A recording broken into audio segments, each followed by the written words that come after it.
So a little bit about my background. I started off in the L&D space about, I'm going to say about 18 years ago, but my actual beginning was in computer science first. So I started off as a computer scientist doing good old-fashioned coding. Living in Canada, there was not a lot of Black females in the space. I think there's maybe two of us, or maybe five of us across Canada at the time. And then over time, that became wearing on me. So I went into the education space and started teaching professionals how to be better at their job. But the entire time, technology, software usage has never left me. 2018, a friend of mine who worked at Google said, Claudette, we've got this AI thing almost working. And so they sent me a paper that a lot of people know about called Attention's All You Need, an amount of data that's required to make like AI work efficiently. They realized what needed to happen. And I peeked my head back around the corner for the tech space of actually doing the development. Came back in, started doing some machine learning, which is training large language models, supervised and unsupervised learning. If you don't know the terms, don't worry. It's literally how the same way you'd have asynchronous and synchronous training for an individual, you do the exact same thing, but for a machine. And then uh, AI engineering is where I ended up in the last 4 or 5 years. And generative AI is what a lot of people talk about and just call it AI now. So AI has been around for a while, a very long time. The term in and of itself has been around since 1955, 56, and it actually started in 1948 with a gentleman who asked a question is if AI, if there's enough data in a machine, could it machine fool a human into believing it was also human? And so now we've got this really interesting explosion of generative AI being everywhere, ChatGPT, Gemini, Claude. And there's a lot of thoughts that go around AI and responsible AI and ethical AI and AI in the world in and of itself. For today's conversation, we're going to be thinking about AI in the training and development field. My responsibility for today is to help you, one, understand how to use AI responsibly, especially when you're trying to train your workforce. And I will go through a bunch of different ways that you could potentially utilize AI. So the reason why I asked this question, one, I want to make sure what I'm covering today is covering some of the concerns that you have. Sharing companies' information to general AI. All right. So top concerns globally for anyone right now. Number one, when we're talking about the AI learning and development space, is usually biases in AI generated content. That is the number one. One of the things that I'm doing consistently when I'm looking at the data and the information that's out there, or whenever I'm building content, is that it is most of the stuff that I'm going to build when it's visuals, videos. It is going to be a white male. It doesn't matter what I ask. If I ask for a professional speaking, it defaults to a white male. If I ask for any of the stereotypical things that you would see, it is reinforced in the images. Second major concern when it comes to AI and its ethics is the idea of informed consent and transparency. This is where data is an issue. So often people don't, when they're not paying attention, really paying attention, their data has gone somewhere else. It's being utilized, or they're being used to train a lot of these models. There's this tool called CAPTCHA that often when you're about to log into something, it stops you and says, identify the bike, identify the car. And what people don't know about CAPTCHA is CAPTCHA was humans being used to train AI models on how to do image identification. So we were free labor for years under the guise of protecting you and validating that you were a human using the system, but it wasn't. Another serious issue that was intellectual property and copyright. Last year, February, ChatGPT OpenAI was being sued for copyright infringement because people who make their living off of their intelligence and their abilities, ChatGPT, because they won't tell you how they trained their model, not like open source models where you can find out exactly where the content comes from. ChatGPT was utilizing lots of data. And when they decided, authors, artists, people who are writers, content builders sued the company because they're like, I can go in and ask you specific questions that was found in my intellectual property, and it's showing up as a response in your system. Accountability for the decisions that AI makes. One of the pieces is that who's using this tool and who's being responsible for what it's putting out there. Some people will utilize the tools for very negative things. Other people are utilizing the tool for very positive things. But when it puts out a response, who's responsible for this? Two very famous cases within the globe right now. There's a company called Air Canada. Air Canada, somebody reached out utilizing their AI chatbot because someone passed away. They had to go to a funeral, and they asked the chatbot, what was the refund policy for having to fly last minute for a death or emergency? And the AI policy said you get 100% refund. When the person called in after paying for a very expensive ticket to a human agent, the agent's like, sorry, you're not going to get the refund. And they're like, nope, you said that we should get this refund. Lo and behold, when it went to court, the Canadian government told Air Canada, you are responsible, even though it's the AI that gave the response, you are responsible for this. Another really famous one that was very expensive mistake is Deloitte. Deloitte is a very well-known, highly respected consultancy firm doing millions to billions of dollars worth of work for a lot of organizations. And Deloitte did a report for the Australian government, and it was AI generated. And the AI generation created false documentation and false regulations. And they had to report almost a $500,000, it was $440,000 back to the Australian government because their entire report was generated by AI and it wasn't even checked by a person. So another major concern when you're utilizing it, it's not that it's a bad thing that you can't do it, but you can't sit there and say, well, the AI made the decision, it's not me. More and more globally, you're responsible for this. Skill atrophy and over-reliance on AI. Significant problem. There has been a lot of research that's out there that depending upon how you use AI, you can use it as what you should do is use it as a brainstorming partner.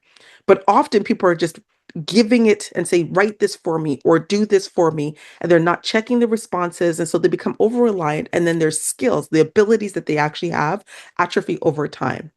There are ways to go around that because, as I said, you should be using it as a learning partner. You shouldn't just be do all the work for me. Here's what I warn people about, and we'll talk about this in a little bit later. Job displacement is a significant issue. And a tool should not be able to displace you in your job.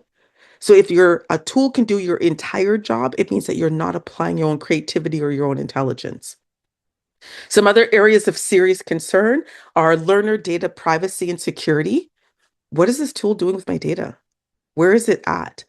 Europe has different rules. There are over 120 different regulations on how you have to manage people's data. Every continent, every country, they're building their own AI, but they have privacy policies and security policies. And that's something that you're going to have to take into consideration when you're using these tools. It's not an impossibility, it's just something that you have to learn. Learn autonomy versus AI personalization. So, one of the things in the AI space when it comes to L&D is you can allow learners to, depending upon what you want to do, create their own learning pathway. And in some ways, this is amazing. In other ways, this is detrimental. So, learning your own personalized pathway might be fantastic if you're learning enhancing an existing skill set that has been proven. But I don't think I would want my doctor going out saying, you know what, I'm not going to go to university. I'm going to create my own learning pathway, and I'm not going to learn the most healthy, best practices on how to do, for example, brain surgery. I'm just going to make up my own personalized method of figuring out how to do that. And then I'm just going to go into any kind of hospital and da da da da. The way I want to do brain surgery is how I'm going to do brain surgery versus standardization of that. And even though it's an extreme case, when you want people to learn, but you don't want them to learn their own methodology when you need standardization. Accessibility and equity. Not all tools are accessible. Not all AI is created accessibly. And the financial divide is becoming more and more prevalent with the use of AI tools because some people have access to them, some of them do not. Some people don't even know that AI tools exist.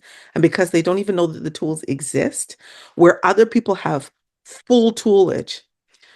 In my world right now, I work in the space consistently. And I even know for me, I'm overprivileged being able to have access to specific type of tools based on where I'm located and the dollars that I have access to. So I use MacBooks. I've used MacBooks for the last 10 years. And my previous MacBook was a MacBook Air. I bought a cheaper version because that's all I could afford. I have a MacBook Pro maxed out, like the everything you could put on a MacBook, so I could utilize it. I was able to buy. The price difference between the two, a significant difference. But now what that allows me to do is have on my system, I've got Claude fully functioning, Gemini fully functioning, ChatGPT, DeepSeek. I've got my own custom large language models running off my own system. And me personally, between who I was with my MacBook Air versus who I am with my MacBook Max, I can see the my old Claudette was unfairly being treated versus to the new Claudette just by having access to different platforms and the computing power that I have access to. So even one individual's life, the accessibility and inequality could exist, not compared to people in completely different countries or even in the same country on a financial or access status. A thing that you also need to consider is misuse of learner performance data. I know in Canada right now, in the province of Ontario only, is that you can't use AI to do performance judgment. So you can actually look and track using AI how productive an employee is and penalize them on that productivity. So and there's also things like applying for a job and data biases that exist in systems that they're utilizing to figure out whether or not a person should get a promotion in the organization based on what the AI has used to judge them. The last major concern that people have when it comes to AI ethics is environmental impact of the AI tools. Data centers take a lot of energy, a lot of water, and it has a carbon footprint that comes with it. So even though it's improving over time, it's still a major concern for where a lot of these data centers are popping up. They're not putting them in affluent areas. They're putting them in low social economic areas where people already have shortages of energy, shortages of water. And so people need to think about, and these are some of the biggest concerns. And there are methods to deal with all of these. Today, we're going to focus on probably the bias piece, not probably, but we're going to focus on the bias piece. And we'll talk a little bit about how, as an L&D professional and as an HR professional, that how would you be able to mitigate some of these concerns? Some concerns specific to the continent of Africa. I'm going to go through these really quickly. The first couple are the top ones. Number one, most of the data, just based on how the internet came about and what they have access to, is a lot of it's based on Western ideas. Because a lot of organizations are using sort of what we call the top seven, ChatGPT, Gemini, Claude, and then you have the Korean, Asian, Chinese crew, which is usually things like DeepSeek, Kimi 2, and all of the data that's being pumped into these systems is either really focused on the culture that it's coming from and not necessarily the, for example, Nigerian culture or the African culture. And there's so many different culture and cultural references. So that's one of the concerns that you need to think about when you're building your content as an L&D professional. When you talk to the AI, it's going to pull Western ideas, but there's wisdom in African ideas that sometimes don't end up in the systems. And so one of the quickest fixes for that is learning how to create your own customized large language model or giving it its own set of information. Cultural erasure in AI generated content. So again, biases are popping up, and these biases are not always made by us. Some of our biases are true. Some of our biases are not true. It's something that the algorithm is hyped as being untrue. So, for example, angry Black woman is a consistent thing globally. And if I act a specific way, if I say, hey, produce me a picture of a Black female, there's going to be certain looks that automatically come up out of it. And it's like, no, that's not who I am. If you look at a lot of the images that are being generated for females, they're sexualized. If you look at the videos, they're all flicking hair and giggling and acting and walking in a way that doesn't make any sense. They don't necessarily reflect the culture. There was a video that came out about a year and a half ago where they said, generate images of women all over the globe. And most of the images of Black females had them in a one, proportionally disproportionate. Number two, depending upon where they were located, they would automatically put them with either guns, knives, or in violent situations. So those are things when you're starting to build out your training and development, you got to go back and take a look at, is this image a culturally sensitive, correct image, or is it just not actually grounded in reality of my culture and my people? A couple of other things. Again, I talked about the digital divide and access inequality, data sovereignty. So where's your data going? Who's hosting your data? Most of the data centers right now are located primarily in North America, Asia, Europe. But on the continent of Africa, I know that there's some data centers being built in Nigeria in and of itself. But where is your data going matters. Gender and social inclusion gaps is a serious concern as well. There's a lack of local regulatory frameworks often, teacher and trainer literacy gaps. And so making sure that you, as professionals, you're here today, how well are you trained? Academic integrity is another serious concern. A lot of universities, schools, businesses are you getting AI to write your stuff? And sometimes that's good, sometimes that's not. And then over reliance, we've already said on technical vendors. Often people are outsourcing their stuff rather than bringing it in-house. And then last one, learner surveillance. Are you really like we are always utilizing assessment processes in this space to figure out how well our learners are doing, but then that can also be penalizing. Now, out of all of that, one of the things that I usually say to folks is that people are saying, which tools should I use? The tools are not as relevant as how do I build for the people that I'm reflecting? You are one of the things I find very fascinating, and I say this all the time, is I think an L&D professionals is actually should be the most users of AI, but not in the way that we think about using it. Because we're usually used to asking specific questions, like what's the problem we're trying to solve? At least I hope that's what you're asking. So for us, we should be thinking about what is the problem we're trying to solve before we automatically jump to the solution. And when we do this, one of the things that we need to think about is, and we're going to go through this, is we want to think about a practical workflow. What is the thing first? So what's the problem? Start with the idea behind the problem before you do the final solution. And then I'm going to introduce you to the G set of tools, which is the Google suite of tools that literally cost nothing, but can build you some really phenomenal results. And if you've got additional budget, then use the budget. But if you don't have it, there's additional tools. And at the end, we'll go through some of the checkpoints that you got to look at for biases. So as I said, we already know we start with the learning problem. We always should start with the learning problem. So what is the outcome? This is stuff that we already know. Every L&D professional has probably already talked about this. What do we want to see the learner do different? Don't start with which large language model should I try or what new AI tool should I bring in. The tool is not the decision factor. What you want to accomplish, you need to write that down very clearly. Then you want to make sure you have a clear, very clear understanding of what do you want to shape their learning? What is their language? Before I pick a tool, one of the things I have to ask is, where's my learner located? If my learner is not located somewhere where they have great access to Wi-Fi, great bandwidth, and access to computers, if they don't have access to computers, it doesn't even make any sense for me to sit here and think about what AI tool can they use. Because there's places that I go to where they don't have Wi-Fi, it's satellite access, it's extraordinarily expensive for them to utilize ChatGPT, etc. So it doesn't make any sense that I use those tools or high AI usage software tools because they can't get access to it. Then I want to look at existing content. So what data do I need or what information do I need? Then I want to review all of those pieces to make sure that whatever the inputs that I'm putting in and whatever outputs come out of the training, they're actually reaching what the learner and answering what the learner needs.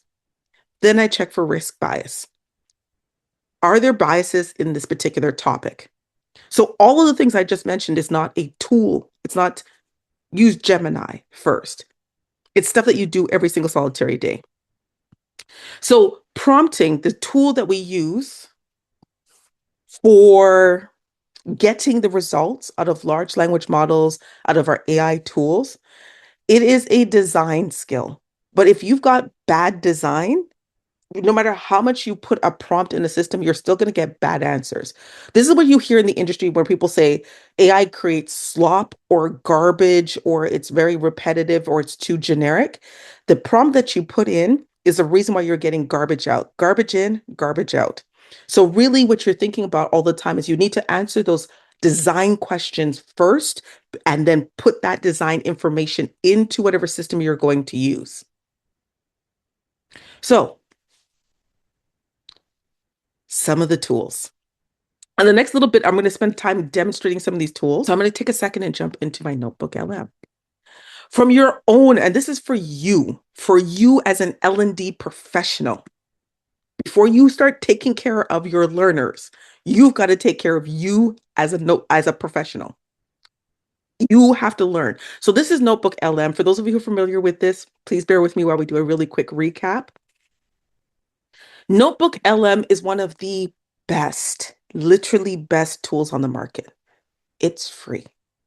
Not because it's free, it's because it's one of those tools that deals with a lot of the serious concerns that we have about AI. It's already mitigated for it.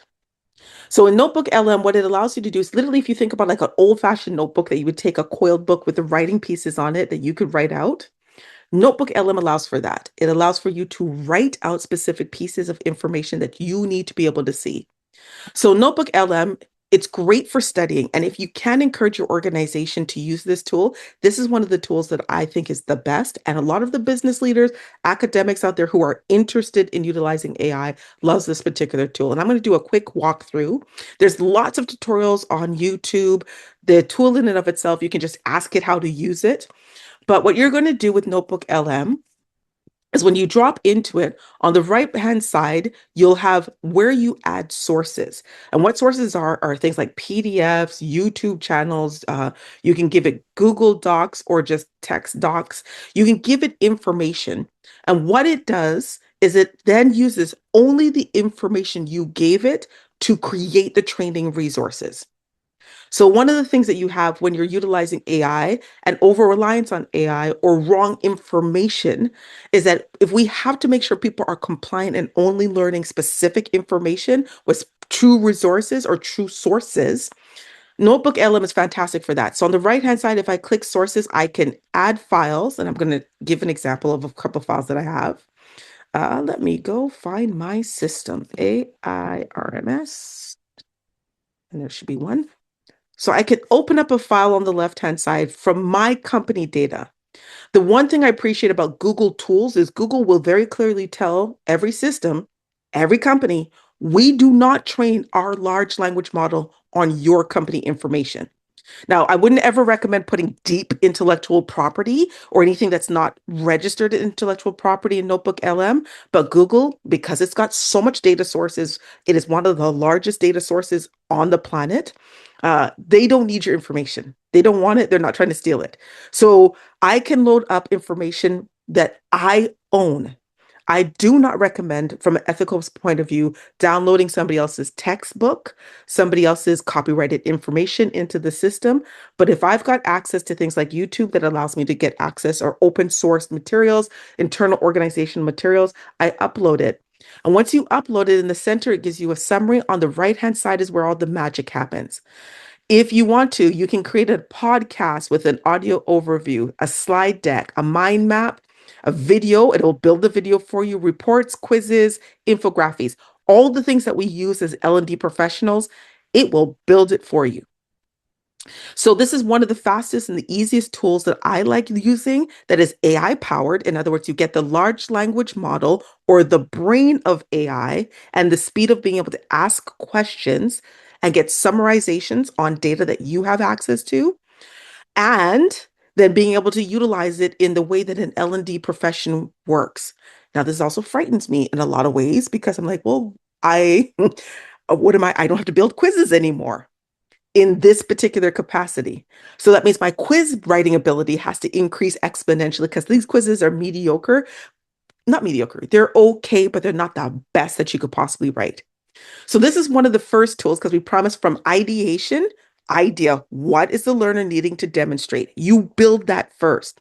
Then you're going to go into Notebook LM if you can and do this personally. Load up a bunch of resources. So for example, if you want to learn how to do the in the L&D space, there's something called the Kirkpatrick model for evaluation, or you want to do return on investment calculations for your boss, or you want to figure out the best way to build an e-learning module for somebody to make sure you transfer data. And you've got maybe 10 or 15 resources that are open source on how the best practices in building L&D e-learning video modules. You can load all those video modules and examples or YouTube links on the right-hand side and then ask it, teach me how to build the best possible Articulate 365, how to do SCORM. For those of who are in the e-learning space, how do you wrap it up so it can go into your LLM? How do I build an effective quiz? How do I build the best possible PowerPoint presentation? There are so many things that you could put in here on the left-hand side and then come over here and get quick training. If you're an Audible learner, podcast talking to you. And now I'm kind of annoyed with the two voices that it comes with, but you know what? It's still fast learning. If I need a quick slide deck, a video, some of us are visual learners. Some of us want to do flashcards. All of it's available for you, easily usable and downloadable. So that's one of the first tools that I will tell you about. So when you're utilizing Notebook LM, the other thing you can use in your specific industry is you can upload your competency frameworks, you can upload your policies, and you can upload some of your reports to identify gaps. Now, the limitation, because there's biases in these systems, is it's English only. So you won't be able to necessarily use this for the different languages that you have right now. English and AKAs, the videos are only English. Everything else you can upload in your own language, but sometimes it doesn't do the best job. So tool number one for you to play with, for those of you who already have it, excellent. For those of you who haven't, use your personalized Gmail account and go in and play for yourself, and then talk to your organization if it's something that they might be interested in. Tools in your marketplace.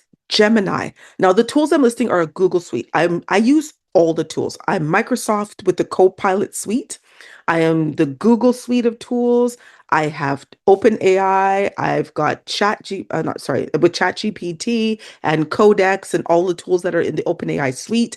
I am an Anthropic user. That's Claude Code, Claude Cowork. I have access to the 2.7 million large language models. So I'm in there. And if you didn't know, there are 2.7 million large language models available. A lot of them are on something called Hugging Face, so you can go use them. But when we think about accessibility and free with great quality output, I would lean into Google. So I'm going to go demonstrate a couple of the Google tools if you've used Google, but in the chat, in your organization, which tools would you specifically use? Did you say we should use our personal Gmail account use your personal Gmail account? Yes, to start if you are playing in the space, and then talk to your company. If your company's got Gmail as or the Google suite of tools for their background business, then you can use it if your company gives you permission to do so. But for you personally, for every person in this conversation, even if your company doesn't allow you to use it, you could be using it to build your own personal development skills. And I was going to ask a question. Sorry, I just took a detour for that one. So the question I have in the chat, I was quickly asked, are you using Google in your organization, or are you using Microsoft in your organization for your emails and documentation, writing, et cetera, et cetera? So can I just get everybody, if you quickly can give me, are you a Microsoft or are you a Google user or another system?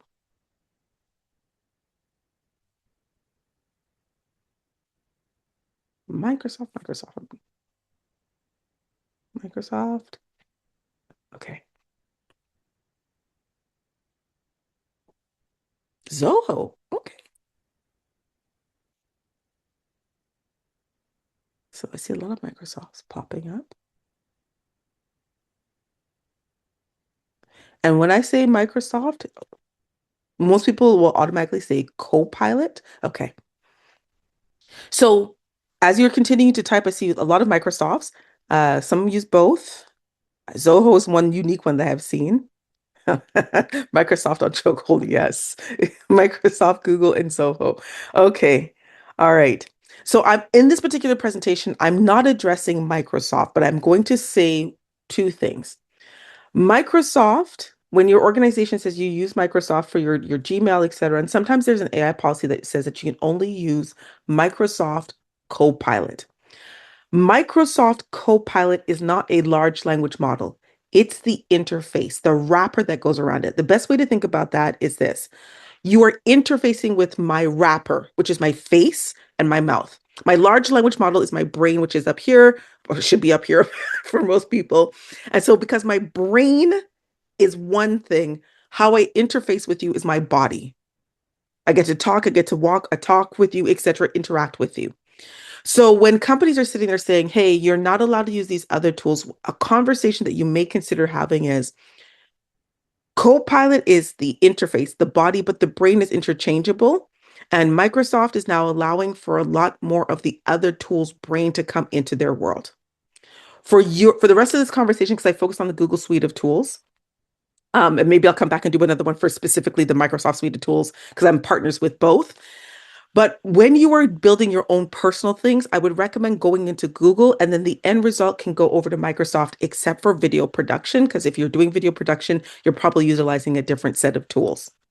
So let me demonstrate really quickly some of the things that you can do with the Google Suite of tools through Gemini. Gemini happens to have the best video production right now, I would have to say, for a free source tool that is safe for you to use from a data privacy perspective.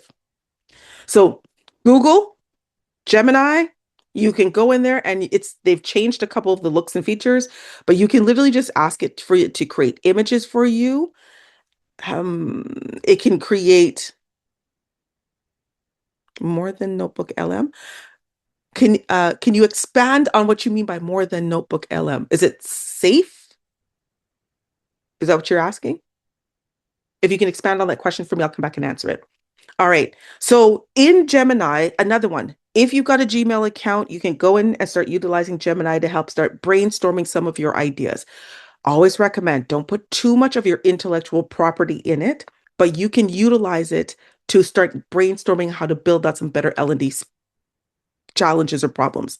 So let's say you're building a compliance or a training program for your organization.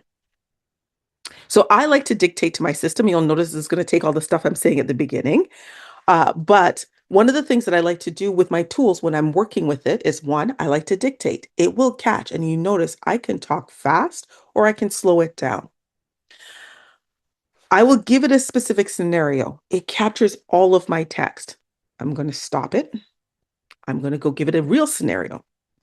So, what if I want to build an AI ethics course? I would like you to help me brainstorm the top 10 ideas about addressing AI ethical usage in my organization. Some of the things that I need to think about, or what we need to think about, is my organization is located in Africa, Nigeria. Our company does not have an existing AI policy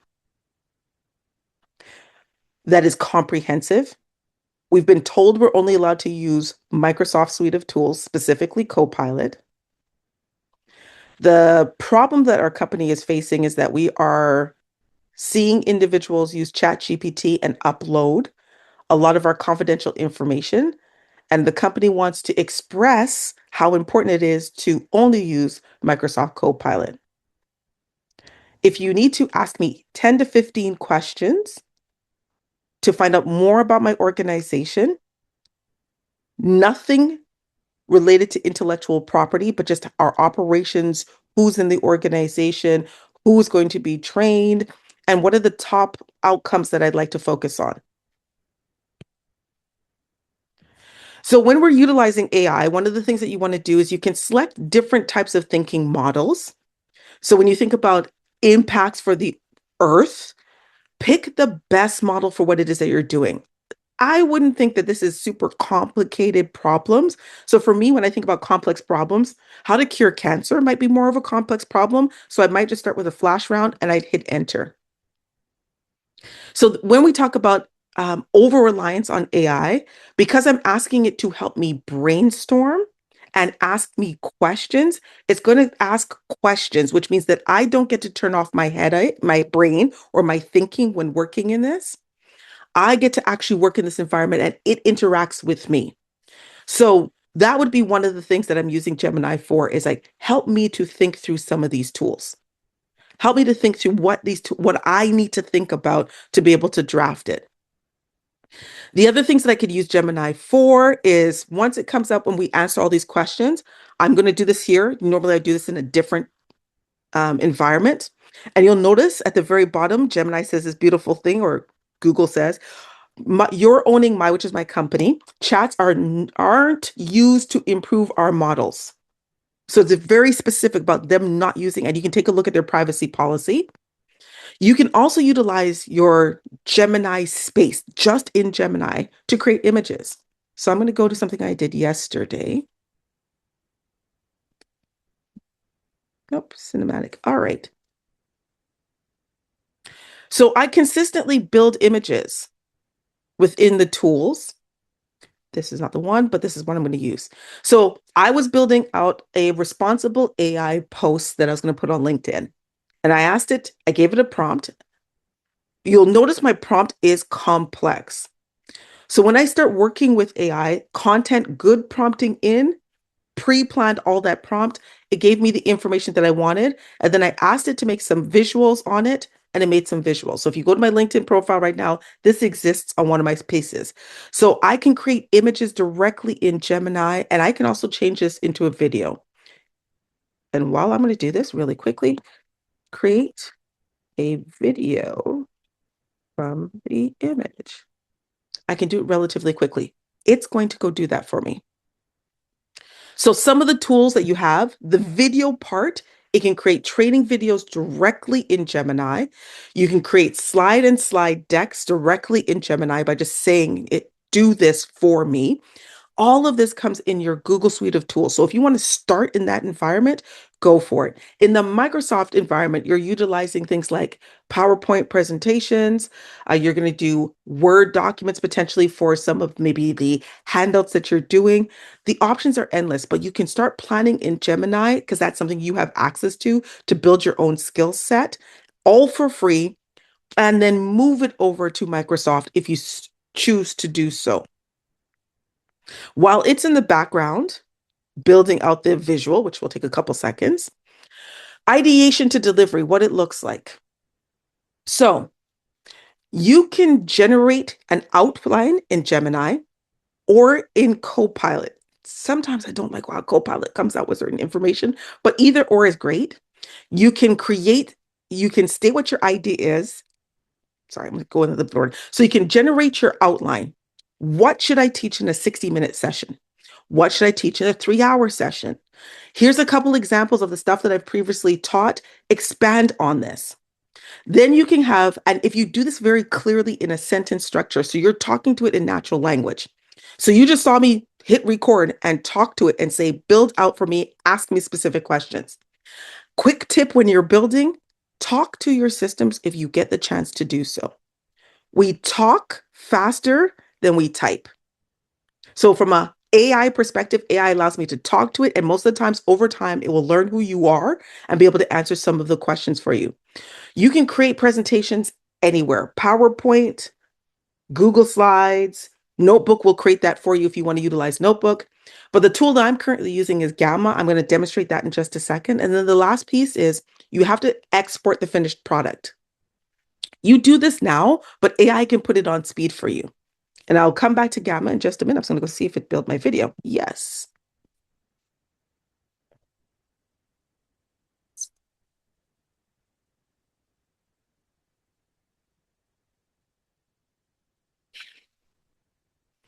So in one prompt, create me a video. It took this image and created this video.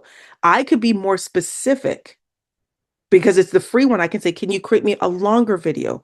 So the speed in which you can use these tools to build more effective training that is specific to your audience, you have that option as well. So plan your ideas. This is no different than what you currently do, but you can use AI to brainstorm.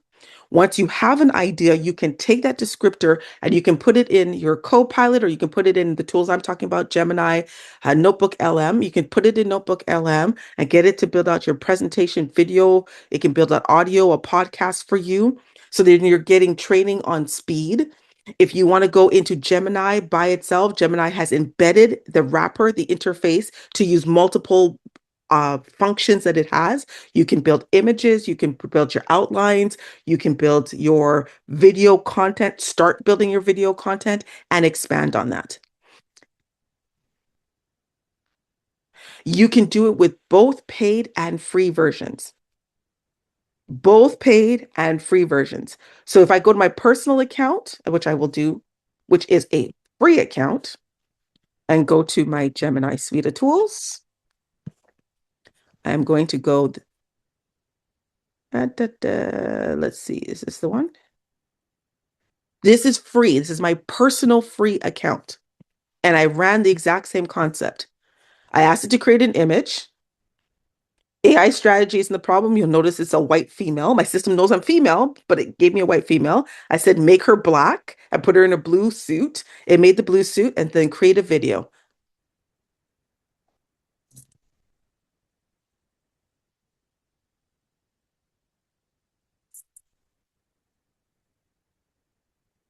Seconds. And this is my free account. So I have my business account is where I'm at right now. That's my business account. That's my free account. So you can do both. And the quality is there. And again, Google's not training on your personal company data. So you can utilize it to start getting some ideas. All right, we've got 10 minutes left. I am going to quickly jump to, so that's me demonstrating products that you can do video. Couple key things that you need to consider. It's frustrating, but you build this habit as an L&D professional. Whenever I am working with these tools, I have to make sure when I'm describing in my prompt, please create Black images. Please create female Black images. Please create multicultural images. Then that way I can get things like people, for example, my team, I have people from all different religions, backgrounds, shades of color, different looks. And so one of the things that I make sure for visual representation, I have to do this, is annoying, but every single solitary time that I use any of the tools that I have to consistently remind it, the people that I'm working with are multicultural. Number two, voice and language biased. So it it's very bad in the vocal or the audio. It's always sounding like American style English. So one of the things that I've learned over time is I actually just go get actors or people who have different accents to come to give me the voice recordings and then overlay their voice recordings into my systems. Even in Canada, I'm in Quebec right now. They speak French. I do not. But whenever I'm building French related content, I will go get a French translator because even though there's AI that does translation, it's mentioning the culturally relevant pieces. So I still go get a human to do that work. And then again, content bias exists in all the systems. I'm going to skip to this.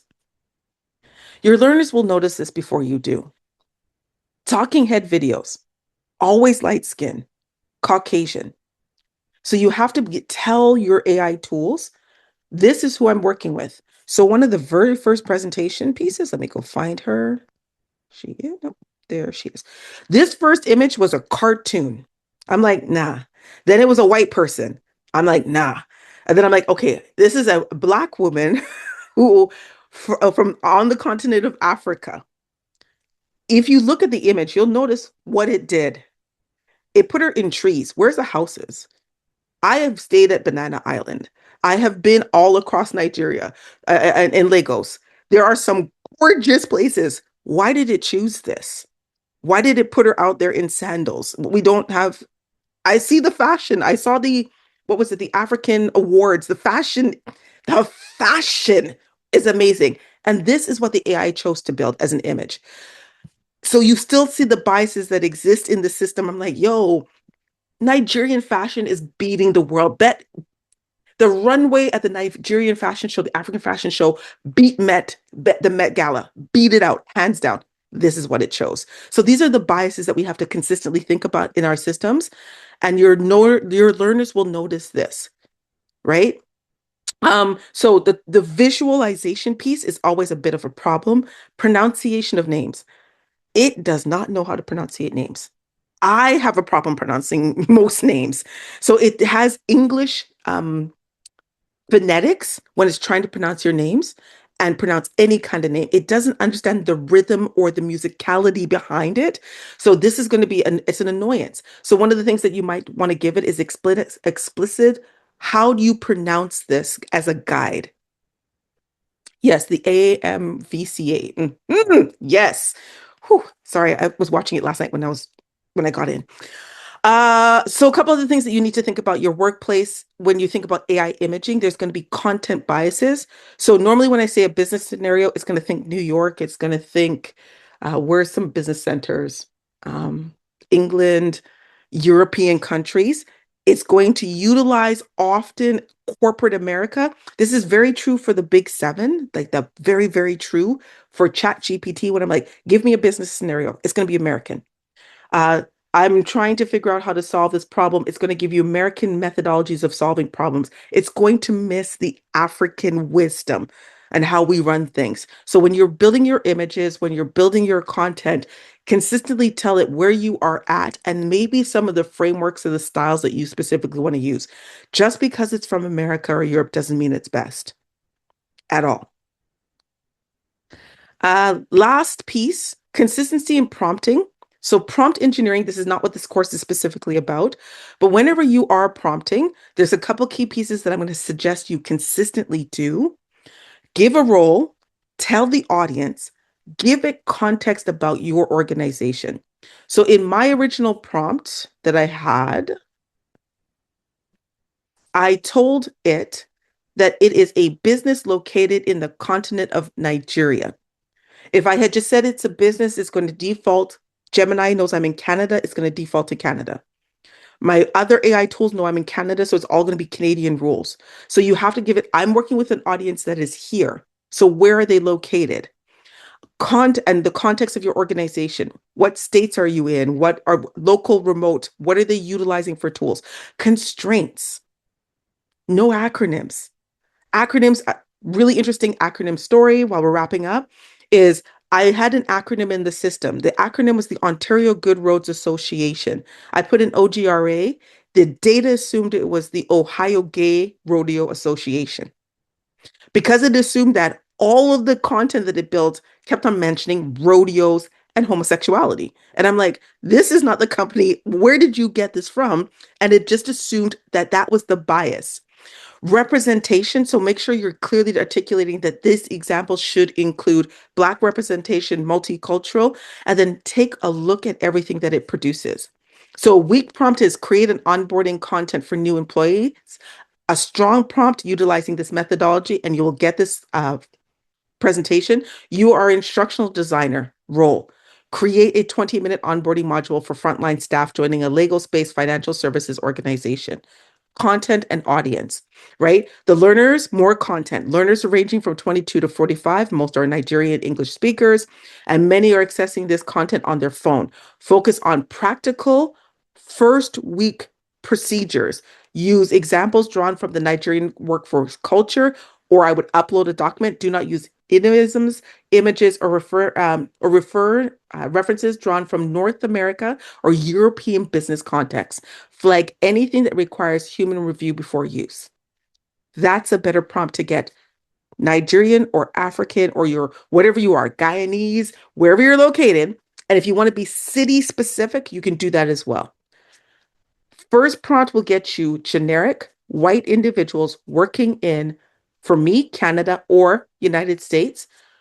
The stronger prompt will actually get me relevant information. Last but not least, you do not need a policy before you get started.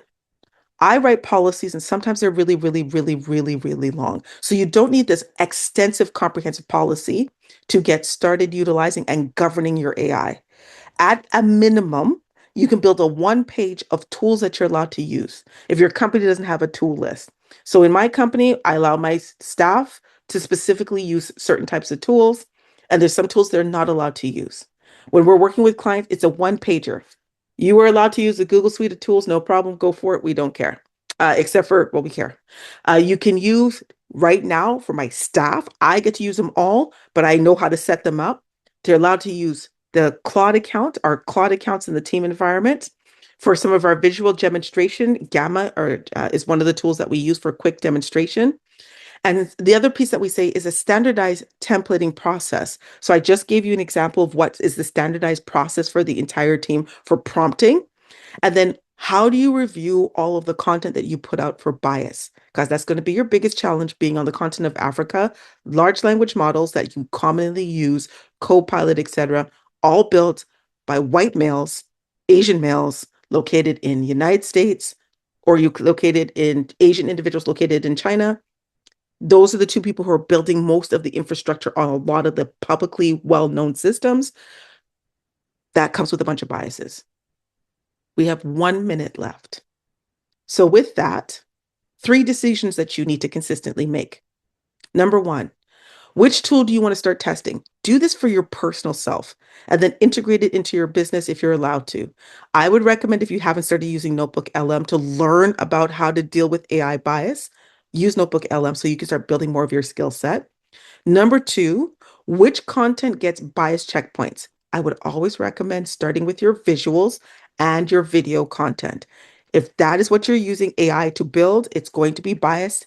And it's very difficult to be inspired to be more when all you ever see in your visuals is a white male or a white female. There's a lot of great Black representation globally. Show it up in all of your documents. And number three, who needs to be in your governance conversation? And governance is the best way to think about that is, if you don't know what that means, is house rules. What are your rules for your AI usage in your organization, for your humans? And what is the use for your AI? Simple house rules would be no personal information about our employees is allowed to be used in any of our large language model training resources. I don't want my address, my telephone number, my date of birth, my health documentation to be sitting in training materials. So that when you build something like an e-learning module or a training course, print materials, and all of a sudden my full documentation is sitting in there. So that's a part of managing your house rules. These are the things that you need to think about. And one of the things that we do as L&D professionals the best is we're always thinking about our people and how to get those results. Put your people first. Make the decision of what you want to accomplish first. And then after all of that, then select the AI tool that's best for you. Are there any questions? And I can see